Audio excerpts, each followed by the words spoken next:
Hello everyone and welcome back to the video. Today we're going to learn how create appliances work.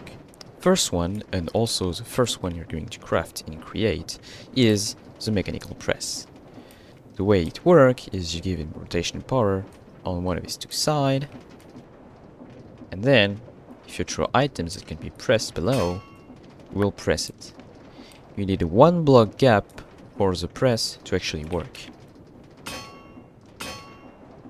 You can also use a depot for the press to work if you don't want your item to just be placed on a block.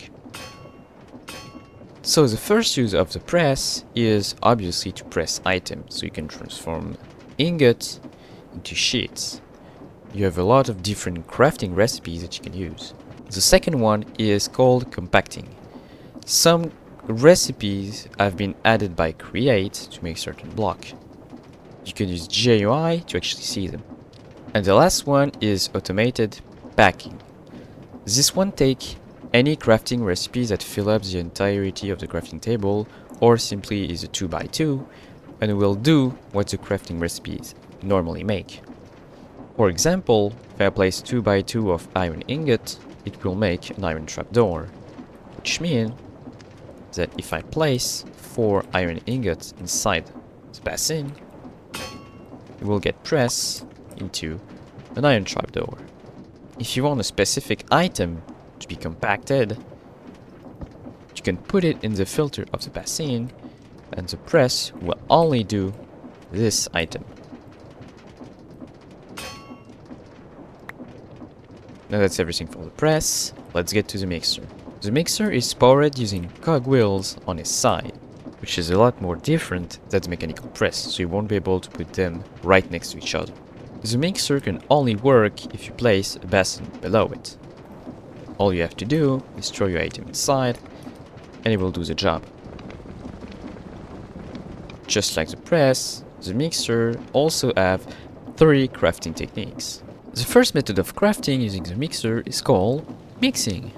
These add a lot of various craft to create. These have been added because they were quality of life or need to be in for the create mod to be playable. The second method of crafting using the mixer is called automated brewing, and all it does, it gives you the ability to craft any potion in the game.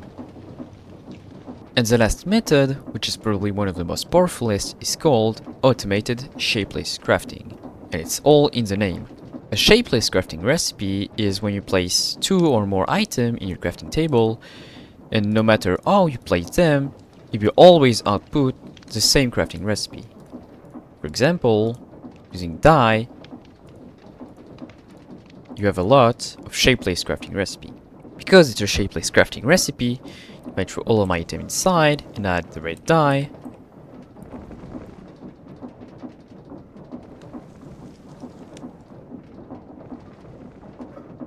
It will successfully craft all of the item that I throw inside. As you can see, on some recipe, you also need a blaze burner. To get yourself a blaze burner, you need to first make an empty blaze burner with a simple crafting recipe. And when you find a blaze in the nether, or also a blaze spawner, you can do a simple right click, and you now have a blaze burner. Once you have it, you have to place it below the basin, just like it's this way, and right click it with any way of fuel. It can be wood, sticks, anything that can normally be used in a furnace can be right clicked on the blaze burner. Now some other recipe require a super blaze burner. In this case, you're going to need a blaze cake, which the crafting recipe not only is long, but can't be automated because cyanide flour need netherrack, and netherrack cannot be automated. Just like the first time, once you have a blaze cake, do a simple right click on it, and it will become superheated. You can put in or take out any liquid inside of the basin simply by placing a pipe next to it.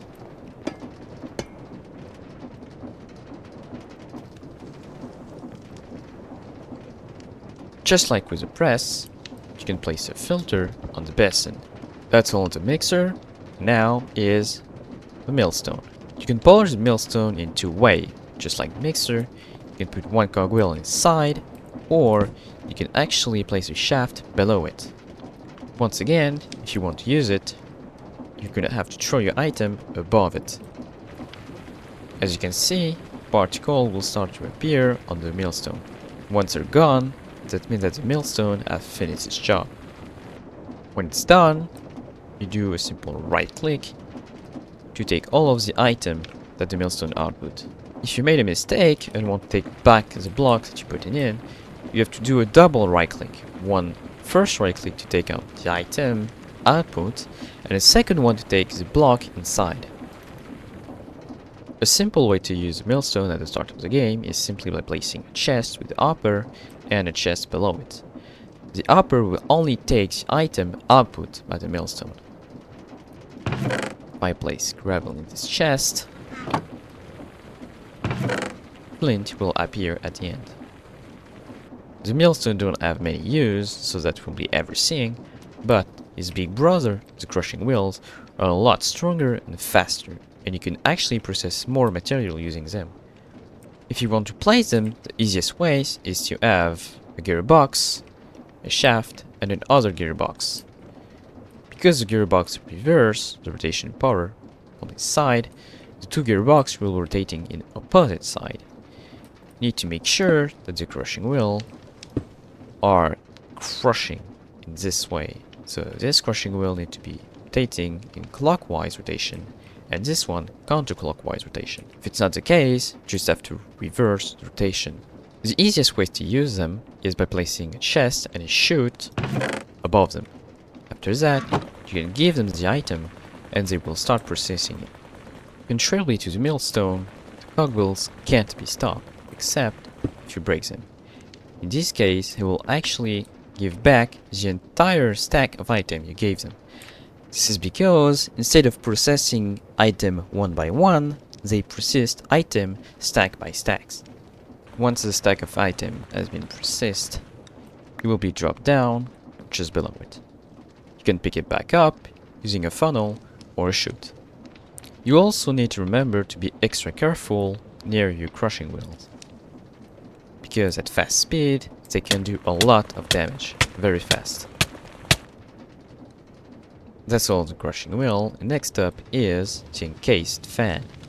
In this case, the processing encased fan.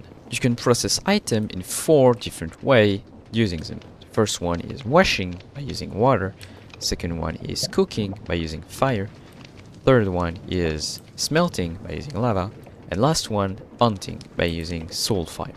The way you put it in place is one encased fan, one processing way you can place in front just like I did, and one depot right at the front. You need to make sure that the fan is pushing the water in this case to the depot. When using the encased fan, item will be processed in 16 pack. For example, if I place an entire stack of gravel, then half a stack beef, and finally a quarter stack of iron. The iron will be smelted first, then the beef will be cooked, and finally the gravel will wash. As you can see, the iron ingot is already done, then stack, and we wait a little bit for the gravel. Oh, that's done. So if you want your fan to be the more effective possible, you place entire stacks, but if you want them to be as fast as possible, you place up to 16 items. Now, what if you want to make the fan work faster? Well, instead of making them turn faster, which all it does is make the wind stronger and go further, you need to add multiple fans. And we're going to make a race on which one will finish faster.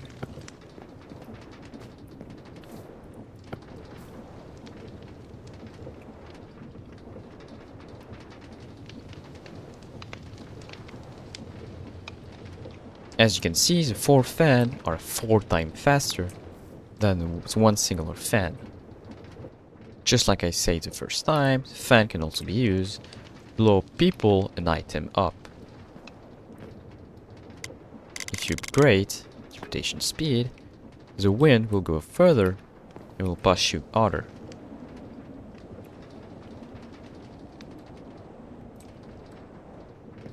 And this is what it looks like when it's on max.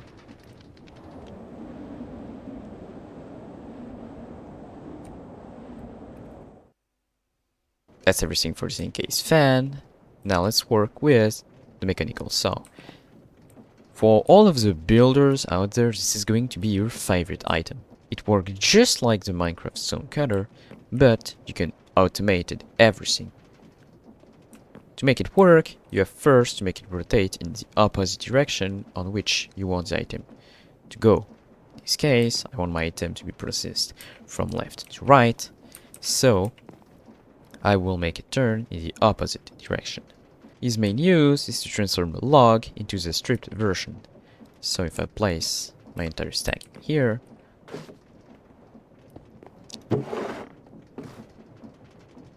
it will strip them. Now it's quite slow. Give me a second.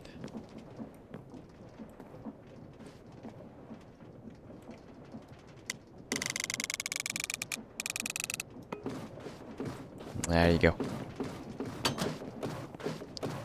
So this is the max speed on which you can go. And if you're wondering why we're making stripped oak log, you're going to check right here with our friend's deployer after that. So, as I said right before, it can also be used like the normal stone cutter. If I place stone, and for example I want to make massive amount of cobblestone walls,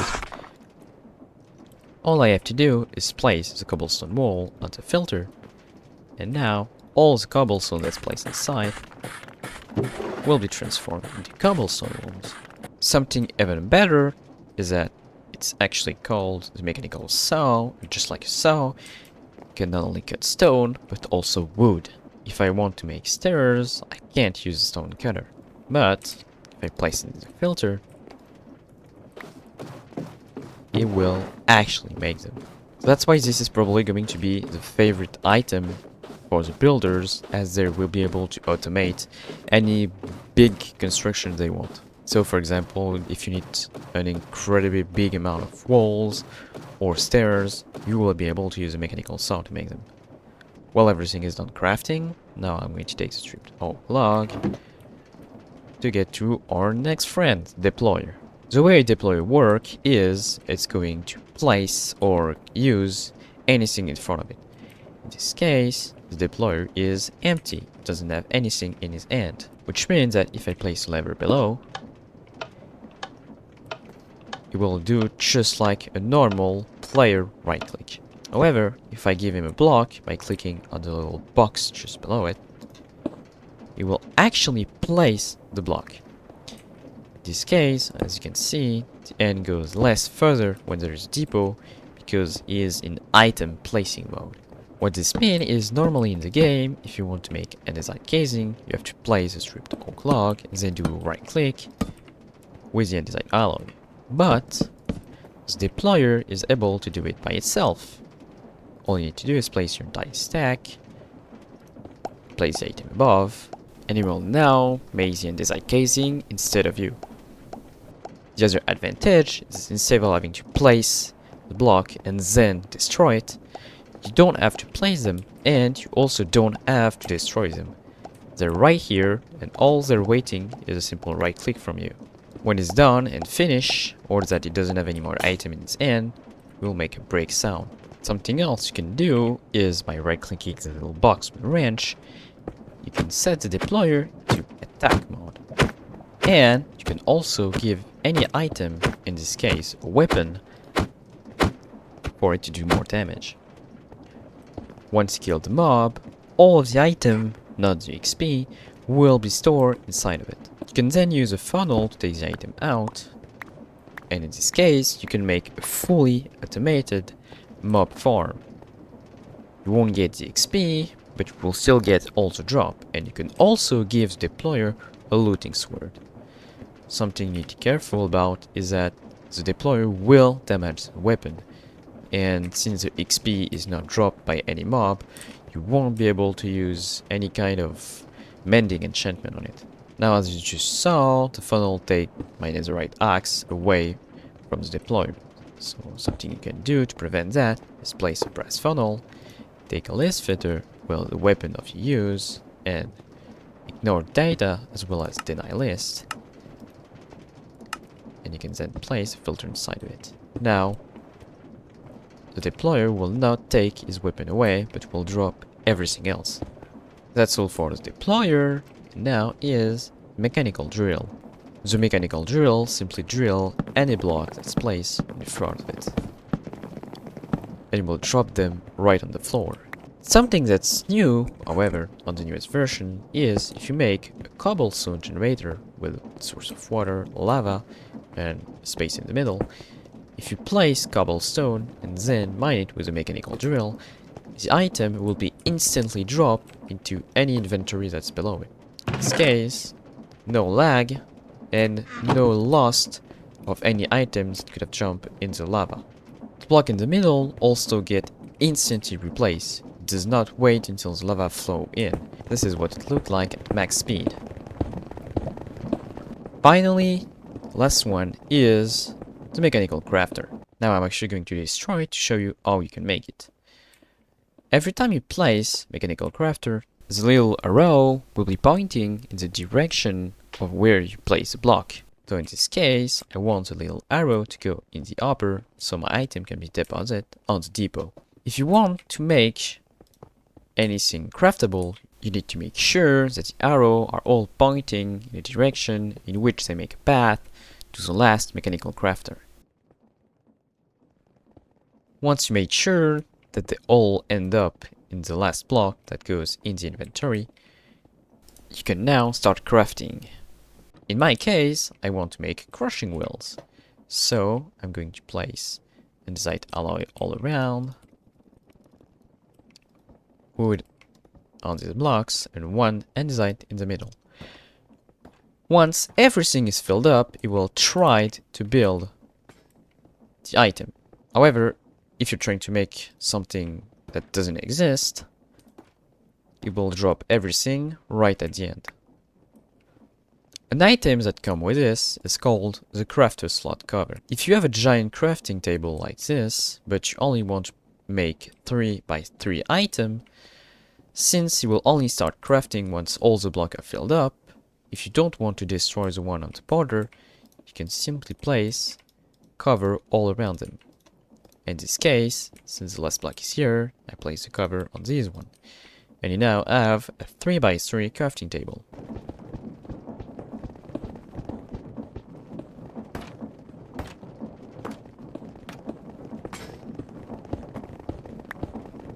You can also make it even smaller.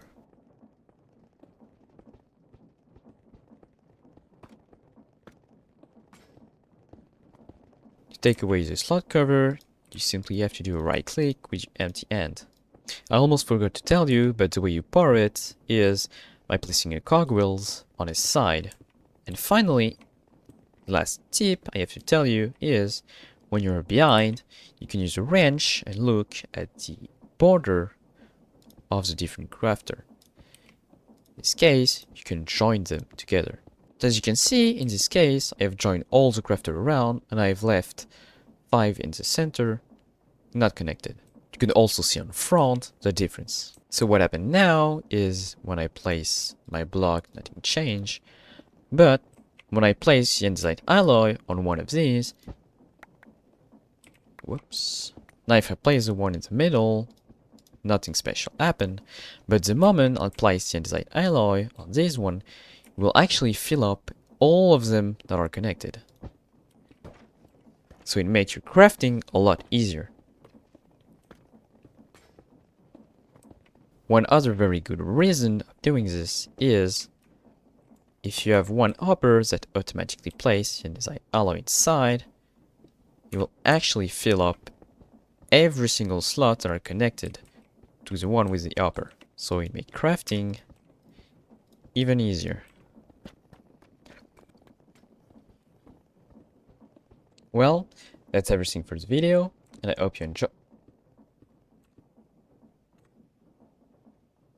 Oh yes, the belt.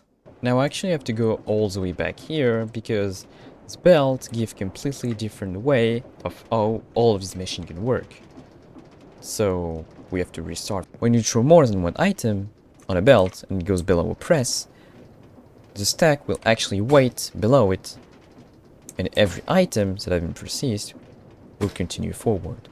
Next up is the mechanical mixer, which actually don't have any use. However, the basin that can also be used for this mechanical press have one special use. As you can see, you have this little tube right here that output on the belt, and the way it works is without using an inside funnel, any items that have been processed will be dropped here. If I place wheat flour on the belt and it goes inside, as you can see, nothing goes out. But the moment I place water inside and the mixer starts turning, every item that have been processed will go out, one by one. Next up is the millstone, and just like the basin, the way it output its item is only the ones that have been processed. Now, for the crushing wheels, you can actually make a simple contraption like that on the belt, and they will still take the item in their inventory. Any more item on the belt will actually wait patiently until the crushing wheels are free.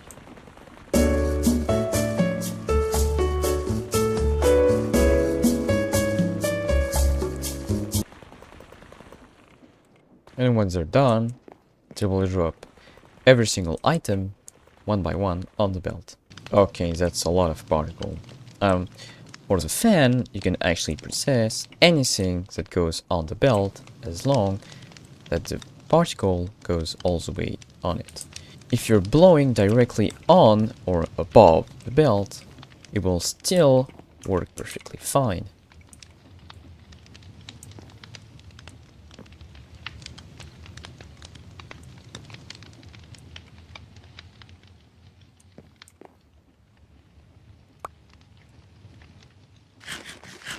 A better way to do this is directly putting the encased fan on the belt.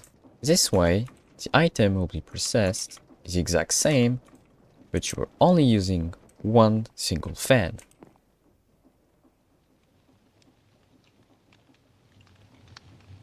And item on the belt will actually go right below it. To use a mechanical saw on a belt, it's nothing simpler than placing it, adding 3 cogwheels. As you can see, the first belt is turning in counterclockwise rotation. The mechanical saw, because it's a cogwheels, is turning in clockwise rotation. And then, once more, because it's a cogwheel, the next belt is turning once again in counterclockwise rotation. If an entire stack is dropped, you will kindly wait, and only one single item will be processed. If you throw multiple items at a time, each of them will also wait, so nothing will get spilled. So like I told you, the mechanical saw works very well with the deployer. In this case, I can simply keep inside alloy, place my entire stack of oak log on the belt, and just like the press, any item that goes below the deployer will kindly wait to be processed.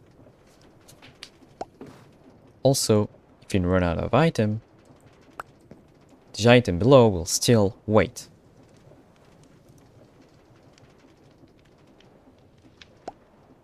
Now the mechanical drill don't really have any use when there's a belt, except that the item destroyer will get placed on the belt.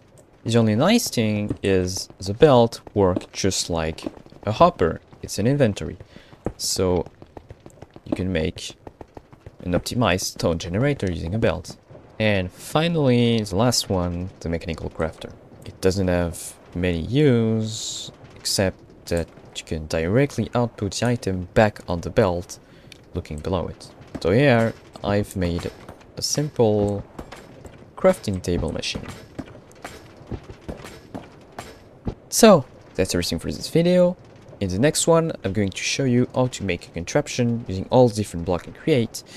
And I believe I'm going to have to reduce some of these guys because they actually work on contraption. Anyway, I hope I'll help you, and I see you in the next video. Goodbye.